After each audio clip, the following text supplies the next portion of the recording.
Hello po mga kalingap, welcome back to my YouTube channel, Indiano Bicolano.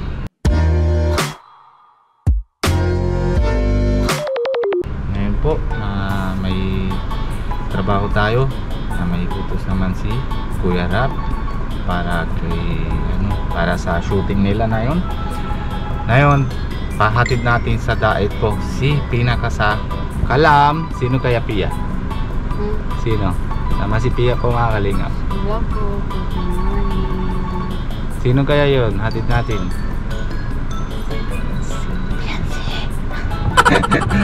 Si Biancy po mga kalingap, papahatid po natin ngayon sa daet. Tapos haba po mahatid natin sa daet, kagwentuhan natin tungkol sa yung kila Edo. Tatanong natin, kagwentuhan lang po tayo mga kalingap. Tara po mga kalingap, pupuntahan natin dun sa bahay nila Biancy. Let's go.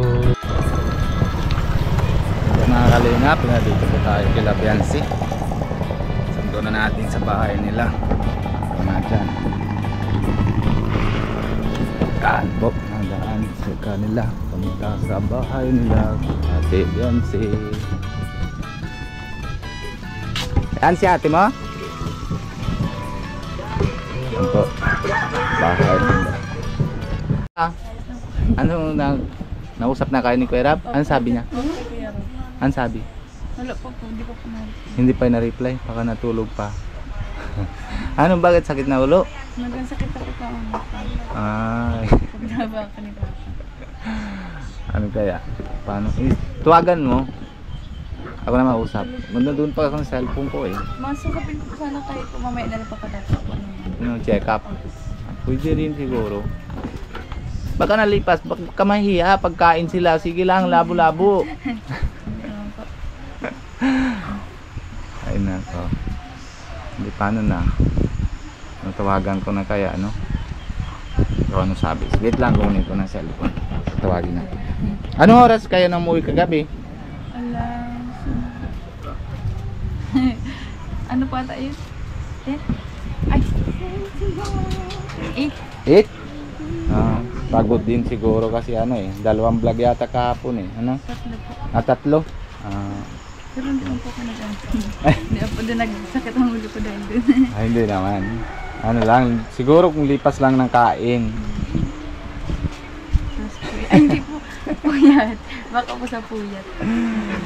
Ay, sige. Sandali, tawagan ko si Kuya Rap ha. Babalik ako kung ano sabi niya. Kaya po mga kalingap, usap muna tayo. Ay, nausap naman tayo kay Kuya Rap. Okay lang daw. Ma-check up muna po daw si Ate Biancy. Siguro daw sa puyat, baka naka-isip naman siguro kay Edo ko. Ay! Nakakalingap.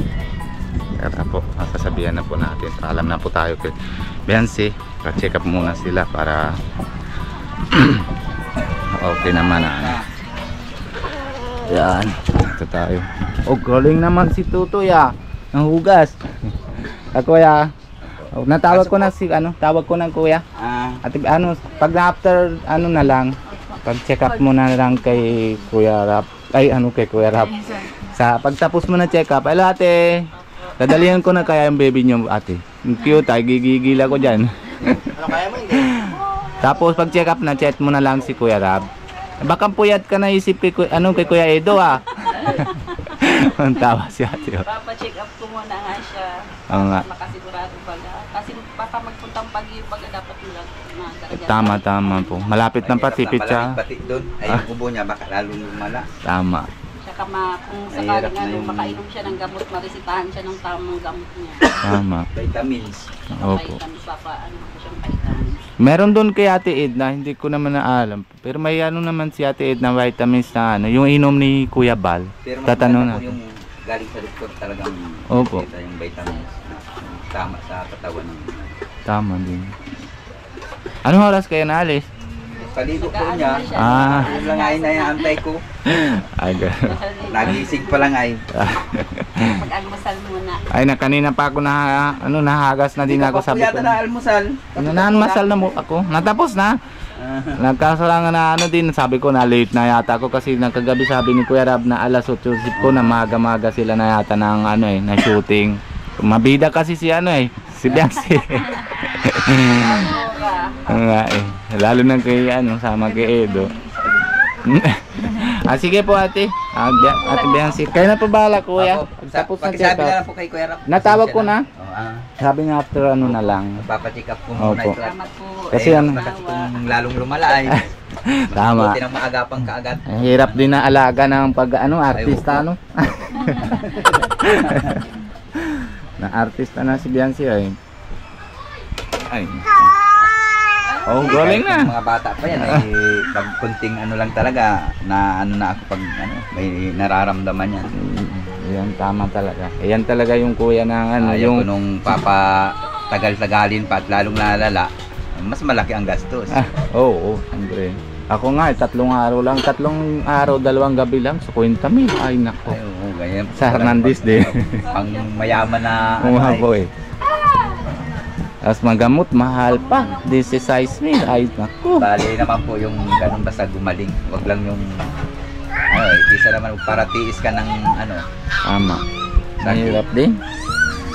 Parang naghihirap. Kaya habang maaga pa po, dapat maagapan Tama. para hindi na lumala. Pag malala, lalo na tayong mahirapan. Ay, oo. So, ay, galing, ingay na, oh. Ay, paglalo na yan mga paglakad. Papaandog na. Ay, so, pagdating naman doon sa kabila bahay, bago, ay, may hagdan doon, dapat talaga bantayan. Mababa lang po yan. Lagi yan bukol sa ulo. Ay, kuna naman po yan. Nakahinga to. Buti hindi ka napagod dati, bigat ya ata ay. Ano naman siya, kabubuan ko pa lang sa kanya. Ano na siguro yung pagod na kahihiga. Nakapalang pagod siya kahit ano. Ay, grabe. Ang cute, ano? Ay, doon katawa, oh. Na po. Ay. Kaya di mapunta na din po kami at Sige, kuya. Sige po, sabihan si... pila pa yan po dun sa ano Ay, oo, matagal talaga. Dapat talaga magahan kayo na doon.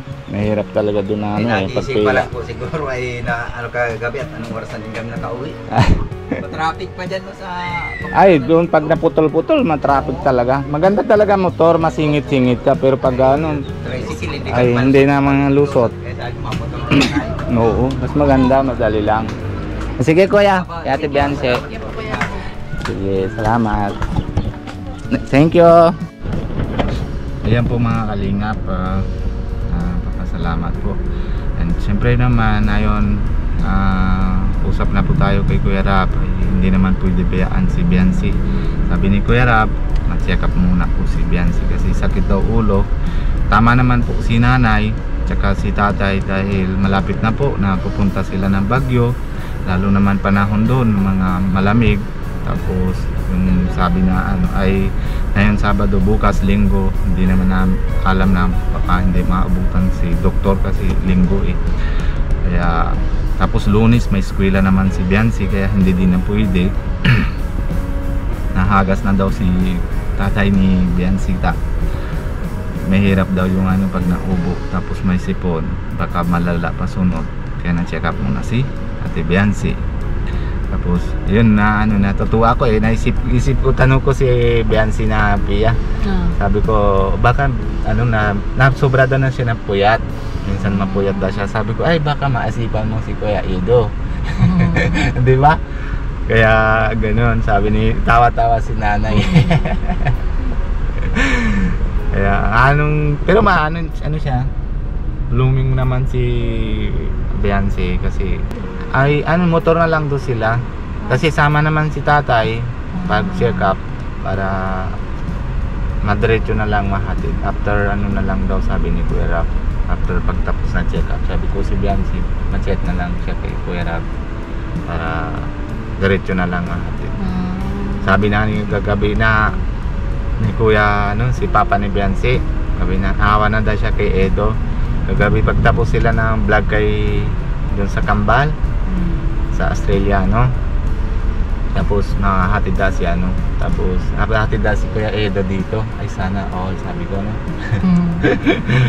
pero daw nasundo na daw siya sa Basod kasi naawa daw siya kay Edo kasi puyat din siya, pagod din sa pag-vlog, di ba? Kaya malayo naman dito paghatid, kaya awa naman si papa niya kay Edo. Hindi mahal niya man si Edo, si papa niya, no? Di ba? Kampiyon naman. Gusto naman. Sakit din yung ulo mo? Hindi, sabihin na lang kayo ni Biancy. Hindi na, ano. Yan po mga kalingap, syempre na ano na natin na yon. Paalam na muna din po tayo kasi ma-check up muna si Ate Biancy. Salamat po sa kay Kuya Rab kasi payag naman din nga. Syempre naman alala din naman si Kuya Rab, payag naman din kaya sabi ni Kuya Rab, check up muna bago mahatid, ay bago na lang po yung mission na ginagawa. Paalala muna po tayo kay Kuya Bal Santos Motobang and si Ate Edna Vlog, sa lalo na po kay Kuya Rab, kay Kalingap Rab, kay Ate Jackie, tapos lahat na po mga K-Boys, padamay-damay din, and syempre si Kalingap Nico nasa India po, pakisuporta din po natin sa channel ni Nico, and si Kalingap Alvin. And kung bago po kayo sa channel ko, Indiano Bicolano, pakisubscribe po, and wag niyo po kalimutan na pindutan na notification bell para lagi po kayo na update kung ano po ginagawa na araw-araw. Maraming salamat po sa inyo and God bless you. Bye bye po. Love you all.